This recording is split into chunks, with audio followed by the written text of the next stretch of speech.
Hi, I'm Kane, and I'm going to talk about how video games push the limits of computing to display cutting-edge graphics. In my previous presentation, I explained the fundamentals of how computers render in 3D. But since the creation of 3D graphics, there's been a lot of progress in rendering techniques that allow video games to look hyper-realistic. In this video, I'll give a broad overview of the modern techniques related to asset creation, optimization, and lighting that modern games use to create the best graphics. As I discussed previously, most 3D assets are made of polygons. To create these assets, artists would use programs such as Maya and Blender to manipulate basic shapes like cubes and spheres by subdividing and reshaping them into new objects. You can imagine how time-consuming this can get for more detailed objects. So instead of creating these assets from scratch, game studios and even movie studios use a process called photogrammetry to create assets from real life in a fraction of the time. Photogrammetry is the process of taking dozens or even hundreds of still photos of an object and using computer vision to extract 3D data and textures from the object. Most programs do this by recognizing similarities in the photos and measuring the differences between them. The main differences it looks for comes from parallax, which is how surfaces closer to you move more than surfaces that are farther away. Photogrammetry can create an asset made of millions of polygons and a ton of detail. A similar but more advanced technique can be used on people too. Of course, a static 3D model of a person isn't that useful, because characters need to be animated. 3D characters are not just made of polygons, but also have bones. Traditionally, animators would rotate and position these bones and pose the character frame by frame to create an animation, kind of like stop motion. But just like 3D modeling, this is a time-consuming process, so most modern games capture reality instead. For animation, this technique is called motion capture. You've probably seen behind-the-scenes footage of actors with dots all over them. With computer vision, cameras can track all of these dots and calculate their position in 3D space, then convert those positions into animations.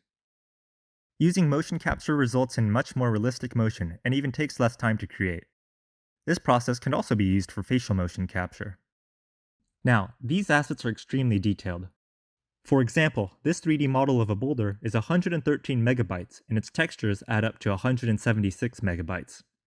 Although movies can afford to use these raw assets for rendering, video games need to use several different techniques to reduce storage space and computation costs so that this boulder can be rendered in real time. There's a few techniques that can be used to mitigate computation costs, such as culling, LODs, Midmaps, and normal maps. Culling is the process of ignoring meshes that aren't in the player's view. For example, all meshes outside of this frustum shouldn't be part of the rendering calculations. More advanced uses of culling can detect occlusion, or when an object is hidden behind another object. Of course, those objects wouldn't need to be rendered as well.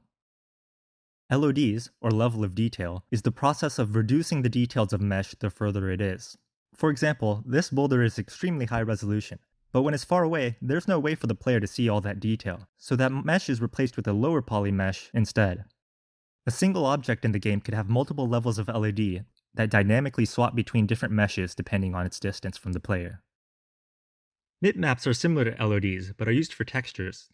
Textures in the distance don't need to be high resolution, so shaders sample from a low resolution image instead.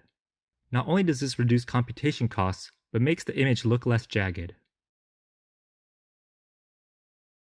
Another method to optimize high-resolution assets is to use normal maps. A normal map is a unique texture that can be applied to meshes. Unlike normal textures, the color of the texture isn't used in the final render and is actually used as data. Like all images, a normal map is made of red, green, and blue pixels, but the RGB actually represents a vector, so red, green, blue becomes XYZ coordinates. This can be used to fake high-resolution assets. Normal maps can take a low poly mesh and make it look high poly. Of course, you can't see any of this work without light, which is why lighting is one of the most important aspects of rendering. As I talked about during my last presentation, shaders tell the GPU how to render each pixel that's inside of a polygon. Most shaders in modern games use a technique called PBR, or physically based rendering. Unlike the Lambertian shading I showed in my previous presentation, PBR focuses on realism by imitating important properties of light such as reflection, diffusion, and the conservation of energy. Most surfaces have a combination of diffuse and specular reflections. Diffuse reflections come from light that's randomly scattered, like a rough surface, and specular reflection comes from light that's less scattered and reflected, like a mirror. Different surfaces look unique based on its different amount of diffuse and specular reflections. Another important factor of PBR is the conservation of energy. The amount of light reflected off of a surface must be less than or equal to the amount of incoming light. This means that if a trillion photons hit a surface, the surface will reflect a trillion photons or less. Obviously, computers can't compute trillions of individual photons in real time, so instead, shaders use a function called BRDF to approximate how a surface will reflect these photons. BRDF stands for Bidirectional Reflectance Distribution Function, and as the name suggests, it's a function that calculates how to distribute the incoming light as specular or as diffuse reflection while following the law of conservation of energy. For example, if half of the photons were reflected as a diffuse reflection, and a quarter was reflected as a specular reflection, and the last quarter was absorbed, all photons would be accounted for, and the render would be physically accurate. The actual distribution of light is decided on factors such as color, roughness, and metallicness, which are different types of textures that can be applied to a mesh. So that's a broad overview of some of the techniques that modern games use to create such high-quality graphics. I hope this presentation gave you a greater appreciation for what video games are doing behind the scenes. Thanks for watching.